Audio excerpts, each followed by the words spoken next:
ಹಸಿ ಬಟಾಣಿ ಸೀಸನ್ ನಡೀತಾ ಇದೆ. ಎಲ್ಲ ಕಡೆ ರಾಶಿ ಹಾಕ್ಕೊಂಡಿರೋ ಹಸಿ ಬಟಾಣಿ ನೋಡಿದವಾಗ ನನಗನ್ಸಿರೋದು ಇದನ್ನು ಬಳಸ್ಕೊಂಡು ಒಂದು ಗರಿ ಗರಿ ದೋಸೆ ಯಾಕೆ ಮಾಡಬಾರ್ದು ಅಂತ. ಈ ದೋಸೆ ರುಚಿಯಾಗಿರುತ್ತೆ, ಗರಿಯಾಗಿರುತ್ತೆ. ಅಕ್ಕಿ ನೆನೆಸೋದು ಬೇಡ, ಹಿಟ್ಟು ಹುಳಿ ಬರ್ಸೋದು ಬೇಡ, ದಿಢೀರಂತ ಮಾಡಿಬಿಡ್ಬೋದು. ನಮಸ್ತೆ, ನಾನು ನಿಮ್ಮ ಲತಾ, ವೆಜ್ ರೆಸಿಪೀಸ್ ಆಫ್ ಕರ್ನಾಟಕಕ್ಕೆ ನಿಮಗೆಲ್ರಿಗೂ ಮತ್ತೊಮ್ಮೆ ಸ್ವಾಗತ. ಇಲ್ಲಿ ಮೊದಲಿಗೆ 1 ಕಪ್ಪಷ್ಟು ಹಸಿ ಬಟಾಣಿನ ಒಂದು ಮಿಕ್ಸಿ ಜಾರಲ್ಲಿ ತೊಗೊಳ್ತಾ ಇದ್ದೀನಿ. ಆಮೇಲೆ ಅದಕ್ಕೆ 1-2 ಹಸಿಮೆಣಸಿನ್ಕಾಯಿ, 1-2 ಸೆಂಟಿಮೀಟರ್ ಅಷ್ಟು ಉದ್ದದ ಶುಂಠಿ, 1 ಸಣ್ಣ ಹಿಡಿಯಷ್ಟು ಕೊತ್ತಂಬರಿ ಸೊಪ್ಪು ಒಳ್ಳೆ ಬಣ್ಣನೂ ಕೊಡುತ್ತೆ, ಘಮನೂ ಕೊಡುತ್ತೆ.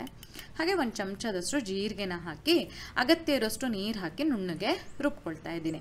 ಹಸಿಮೆಣಸನ್ನು ನಿಮ್ಮ ಖಾರಕ್ಕೆ ತಕ್ಕ ಹಾಗೆ ಹೊಂದಿಸ್ಕೊಳ್ಳಿ. ನೋಡಿ, ಹೀಗೆ ರುಬ್ಬಿರೋದನ್ನು ಒಂದು ಪಾತ್ರೆಗೆ ತಗೊಂಡು ಇವಾಗ ಇದೇ ಮಿಕ್ಸಿ ಜಾರಲ್ಲಿ 1/2 ಕಪ್ಪಷ್ಟು ರವೆ, 1/2 ಕಪ್ಪಷ್ಟು ಅಕ್ಕಿ ಹಿಟ್ಟು ಹಾಗೂ 1/4 ಕಪ್ಪಷ್ಟು ಗೋಧಿ ಹಿಟ್ಟು ಹಾಕ್ತಾ ಇದ್ದೀನಿ. ಗೋಧಿ ಹಿಟ್ಟು ಆಪ್ಷನಲ್ಲು, ಗೋಧಿ ಹಿಟ್ಟು ಹಾಕದೆ ಖಾಲಿ ರವೆ ಮತ್ತು ಅಕ್ಕಿ ಹಿಟ್ಟಲ್ಲಿ ಬೇಕಾದರೂ ಮಾಡ್ಬೋದು. ಅದೆರಡನ್ನೇ ಸ್ವಲ್ಪ ಜಾಸ್ತಿ ಹಾಕ್ಕೊಂಡ್ರೆ ಆಯಿತು. ಆಮೇಲೆ ಅದಕ್ಕೆ ಅಗತ್ಯ ಇರೋಷ್ಟು ನೀರು ಹಾಕಿ 1 ಸುತ್ತು ರುಬ್ಕೊಳ್ತಾ ಇದ್ದೀನಿ. ಹಾಗೆ ಕಲ್ಸಕ್ಕೆ ಹೋದರೆ ಗಂಟಾಗುತ್ತೆ, ತುಂಬ ಹೊತ್ತು ತೊಗೊಳುತ್ತಲ್ಲ. ಹೇಗೋ ಮಿಕ್ಸಿ ಜಾರು ಉಪಯೋಗಿಸ್ತಾ ಇದ್ದೀವಿ, ಹಾಗೆ ಅದರಲ್ಲೇ ನಾನು 1 ಸುತ್ತು ಹೀಗೆ ರುಬ್ಕೊಂಡು ಹಾಕ್ತಾ ಇದ್ದೀನಿ, ಕೆಲಸ ಸುಲಭ ಆಗಲಿ ಅಂತ ಅಷ್ಟೇ. ಆಮೇಲೆ ರುಬ್ಬಿರೋ ಬಟಾಣಿ ಜೊತೆ ಸೇರಿಸಿ ರುಚಿಗೆ ತಕ್ಕಂತೆ ಉಪ್ಪನ್ನು ಹಾಕಿ ಅಗತ್ಯ ಇರೋಷ್ಟು ನೀರು ಹಾಕಿ ಹಿಟ್ಟನ್ನು ತಯಾರಿಸ್ಕೊಳ್ಬೇಕು. ನಾನು ಎಲ್ಲ ಒಟ್ಟಿಗೆ 3 ಕಪ್ಪಷ್ಟು ನೀರನ್ನು ಹಾಕಿದ್ದೀನಿ. ಈ ರವೆ ದೋಸೆ, ನೀರು ದೋಸೆ ಇರುತ್ತಲ್ಲ, ಅದಕ್ಕಿಂತ ಒಂದು ಸ್ವಲ್ಪ ಗಟ್ಟಿ ಇರಬೇಕು ಹಿಟ್ಟು. ಒಮ್ಮೆಗೆ ತುಂಬ ನೀರು ಹಾಕಿಬಿಡಬೇಡಿ. ಬೇಕಾದ್ರೆ ಒಂದು ದೋಸೆ ಮಾಡಿ ನೋಡಿಕೊಂಡು ಆಮೇಲೆ ನೀರು ಬೇಕು ಅನಿಸಿದ್ರೆ ಹಾಕ್ಬೋದು.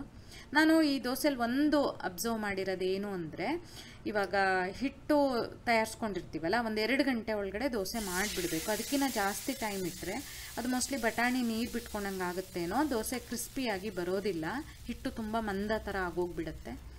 ಹಾಗಾಗಿ ಹಿಟ್ಟು ತಯಾರಿಸ್ಕೊಂಡ್ರೆ ಕೂಡಲೇ ದೋಸೆನ ಮಾಡಿಬಿಡಿ, ಅದೊಂದು ನೆನಪಲ್ಲಿ ಇಟ್ಕೊಳ್ಳಿ.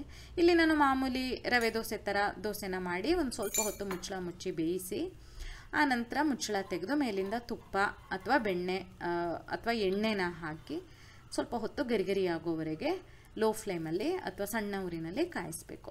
ಸಣ್ಣ ಉರಿನಲ್ಲಿ ಕಾಯಿಸಿದ್ರೆ ಗರಿ ಆಗುತ್ತೆ. ನಿಮಗೆ ಗರಿ ಬೇಡ ಅಂದರೆ ಹಾಗೆ ಬೇಕಾದ್ರೂ ತೆಗೆದುಬಿಡ್ಬೋದು, ಮೃದುವಾಗಿ ಬರುತ್ತೆ ಅಷ್ಟೇ ದೋಸೆ. ನೋಡಿ, ಇದು ಜಾಸ್ತಿ ಹೊತ್ತು ಕಾಯಿಸಿದ್ದೀನಿ, ಹಾಗಾಗಿ ಜಾಸ್ತಿ ಕ್ರಿಸ್ಪಿಯಾಗಿ ಬಂದಿದೆ.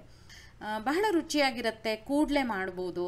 ಮಸಾಲೆ ಎಲ್ಲ ಹಾಕಿರೋದ್ರಿಂದ ಹಾಗೆ ಬೇಕಾದ್ರೂ ತಿನ್ಬೋದು, ಅಥವಾ ಚಟ್ನಿ ಜೊತೆ, ಯಾವುದೇ ಕರಿ ಜೊತೆ, ಸಾಂಬಾರ್ ಜೊತೆ ಬೇಕಾದರೂ ಬಡಿಸ್ಬೋದು. ಬಟಾಣಿ ಸೀಸನಲ್ಲಿ ನೀವು ಖಂಡಿತ ಟ್ರೈ ಮಾಡಬೇಕು. ಆ ಥರದ ಒಂದು ರೆಸಿಪಿ ಟ್ರೈ ಮಾಡಿ ನೋಡಿ. ನಿಮಗೆ ಈ ವಿಡಿಯೋ ಇಷ್ಟ ಆದಲ್ಲಿ ಲೈಕ್ ಮಾಡಿ, ಶೇರ್ ಮಾಡಿ, ಕಮೆಂಟ್ ಮಾಡಿ, ಹಾಗೆ ನಮ್ಮ ಚಾನಲಿಗೆ ಸಬ್ಸ್ಕ್ರೈಬ್ ಮಾಡೋದನ್ನು ಮರಿಬೇಡಿ. ಧನ್ಯವಾದಗಳು.